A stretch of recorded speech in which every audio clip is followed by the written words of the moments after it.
Olá, no Reflexões de hoje vamos falar um pouco sobre o Rio Doce, essa tragédia ambiental que aconteceu no nosso maior rio do estado do Espírito Santo.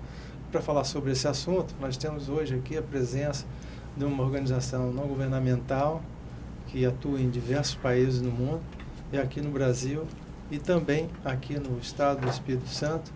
Tem uma equipe que inclusive foi a campo, trouxe para a gente aqui do que viu no campo, e a gente fazer uma avaliação do que realmente está sendo esse desastre e quais os impactos que ele tem trazido para o meio ambiente. E junto com eles também o João Linhares, que é fotógrafo da natureza. Vamos conversar agora com o Tiago Barraque, que é coordenador do Instituto Sea Shepherd aqui no estado do Espírito Santo. A gente já tem algumas imagens que foram também motivo da mídia internacional, falando sobre a caça à baleia, né? Os protestos feitos pelo mundo afora. Fala um pouquinho para a gente como que vocês atuam. Bom, obrigado pela presença, pela oportunidade de estar aqui, podendo dar essa entrevista para vocês. Enfim, a Sea Shepherd atua há mais de 35 anos no mundo inteiro, em mais de 16 países, aqui no Brasil há mais de 15 anos, e atua com trabalho voluntário em diversos estados no Brasil. A Sea Shepherd é uma sociedade civil regida pela Carta da Natureza das Nações Unidas, que ela cuida especialmente da causa da vida marinha. Ela é uma organização ativista e radical. Ela foi fundada pelo capitão Paul Watson em 1977. Paul Watson, ele foi um dos fundadores da Greenpeace em 71. E ele saiu realmente da Greenpeace porque ele não concordava com algumas diretrizes do qual a organização do qual ele havia fundado tinha caminhado para frente. Hoje nós atuamos aqui no estado com projetos de educação ambiental, com projetos de monitoramento contra a caça predatória, em favor da moratória dos tubarões, enfim. A gente busca dizimar o máximo possível dos impactos ambientais que possuem em termos marinhos, nos oceanos. Certo. E esse acidente, né, que a gente considera aí um maior acidente ambiental que aconteceu no Brasil, sim, de uma vez só, né, que foi um derrame só. Como vocês estão vendo os efeitos desse acidente? Foi uma lástima para a gente. No dia 19 de novembro, nós estivemos presentes em Regência, Linhares. Quando chegou a lama lá? Quando chegou a lama, já havia uns 15 dias após a lama ter chegado. E nós chegamos em conjunto com a improbidade administrativa, a má gestão, que nós conseguimos enxergar diante de uma vila povoada por pessoas humildes, por pescadores, do qual viviam através da quinta maior bacia hidrográfica do Brasil. Foi lastimável a gente poder descobrir uma omissão tremenda, desde órgãos governamentais ambientais federais, quanto a depoimentos de moradores. Uma coisa com a outra não batia, e foi aí então que chegou o trabalho de defender, conservar e proteger do Instituto Sea Shepherd Brasil. Certo. O que chamou mais a atenção de vocês, assim, que poderia ter sido feito, que deve estar sendo feito para o futuro? A contenção e a omissão. A omissão, ela existe desde promessas para pessoas simples que não vão existir. As empresas do qual foram as réus e criminosas do qual seguiram com esse desastre ambiental, elas não estão preocupadas em dizimar o impacto. Elas estão preocupadas em realmente passar para a sociedade ali que elas estão possivelmente trabalhando para poder conter o erro do qual elas fizeram.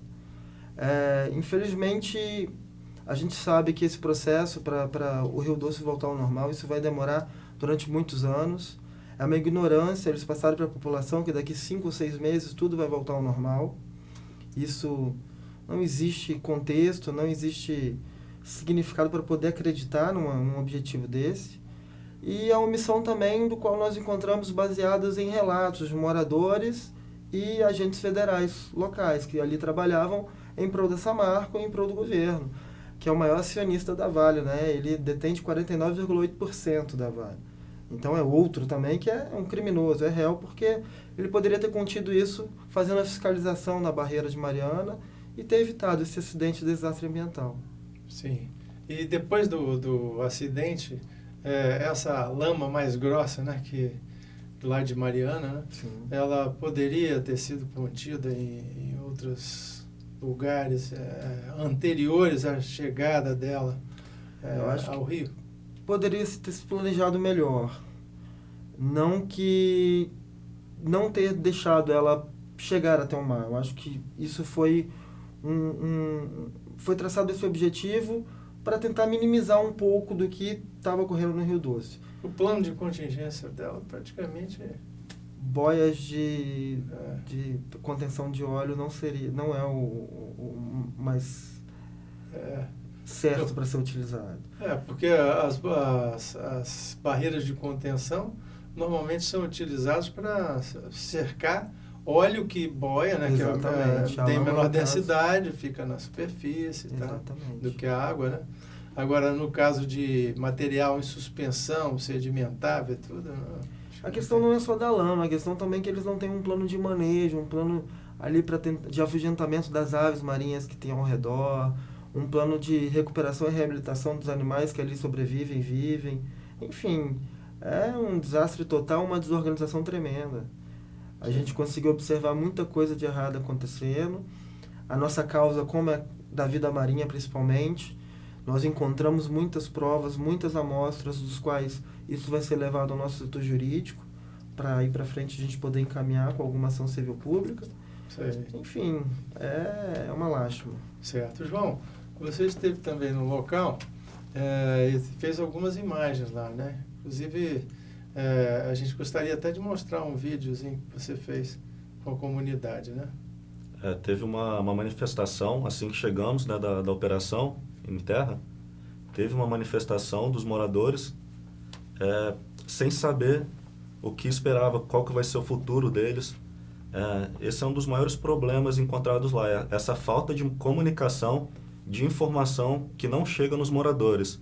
Eles não sabem o que fazer com a água, se pode, não pode tomar água, eles não sabem de nada. E esse é um dos maiores problemas. O rio é doce, a Vale amarga. O rio é doce, a Vale amarga. O rio é doce, a Vale amarga. Hoje, já não sabemos a qualidade da água que bebemos. Já não sabemos amanhã o que acontecerá.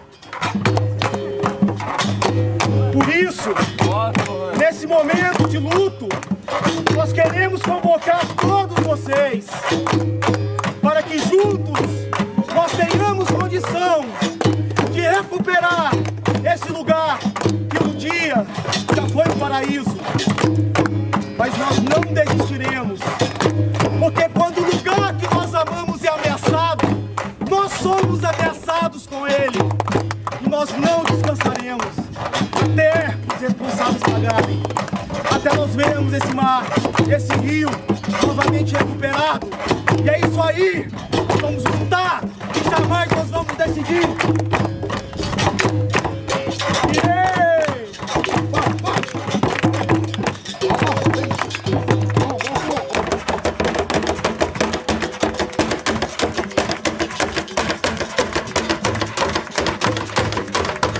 João, o que é que você percebeu ali, assim, além dessas pessoas que falaram, o estado geral das pessoas na vila e como que você está percebendo também a tendência de superação desse processo? Depois que nós chegamos da operação no mar, nós levamos alguns animais encontrados e algumas carcaças para mostrar para a população e até obter estudos com relação à causa de morte e tudo. E quando a gente mostrou para os moradores, teve muitas pessoas emocionadas, assim, né, chorando. E no final, assim, foi uma das cenas mais fortes para mim. Foi quando eu cheguei junto com outras pessoas para falar que eles não estavam sozinhos. Mostrar a nossa presença lá, que eles não estavam sozinhos. E quando a gente falou isso para os moradores começavam a chorar, assim. O que será do Rio Doce? Como que vai ser o nosso futuro? Sim. E isso foi uma cena muito forte. Certo. Agora, Thiago, quando chegou esse monte de gente com roupa preta lá, do Sea Shepherd, como foi a reação deles? Eles foram meio incrédulos, eles ficaram assustados. É meio estranho um bando de pretos com a caveira do peito chegar em um local, fica uma situação meio estranha assim para a população. Mas o que eu gostei foi que no final o relato de um pescador, isso tem gravado, está nas nossas redes sociais, que ele foi bem franco e claro, do qual ele disse que nós não estávamos ali simplesmente para fazer barulho. Realmente ele viu que a nossa organização, a nossa equipe estava trabalhando em prol tanto dos impactos socioeconômicos quanto do impacto ambiental que ele estava ocorrendo. A Sea Shepherd, ela não está ali para brincar, ela não está ali para bater tambor, ela não está ali só simplesmente para gritar, salvem o Rio Doce. A gente sabe que as leis ambientais no Brasil, elas são excelentes. O que a gente não tem são governos com vontade política, social e econômica de cumprir e fiscalizar essas leis. E nós vamos até ao fim para tentar coibir e minimizar esse problema. Certo. E fala um pouquinho sobre antes da gente ir para o intervalo, sobre esse símbolo aí. Por que essa caveira? Bom, a caveira é um símbolo pirata, o Jolly Roger, muito antigo. E esse símbolo da caveira, ele representa o trabalho ativista e radical que a organização tem. A gente tem um cajado de pastor, que se Shepherd, Pastores do Mar, e o garfo de Netuno, sim, que mostra a nossa ação bem radical e ativista contra todos aqueles que tentam atingir a vida marinha de alguma forma negativa. Certo. Hoje nós possuímos operações do mundo inteiro, inclusive para quem acompanha a Sea Shepherd, a mais famosa das operações, Whale Wars, a Guerra das Baleias. Nós já estamos operando, os navios baleeiros japoneses saíram para a caça da baleia, eles infringiram um mandato, uma lei do qual proibiram a caça. Então a Sea Shepherd está em conjunto com o governo australiano e em conjunto também com toda a sua equipe em prontidão, porque a gente mais uma vez vai chutar o traseiro do Japão tanto nos oceanos quanto nos tribunais. Certo. Nós vamos agora um rápido intervalo. Voltamos já com a nossa entrevista. Fique conosco, vamos falar um pouco mais sobre Rio Doce e sobre esse trabalho que foi realizado pelo Sea Shepherd.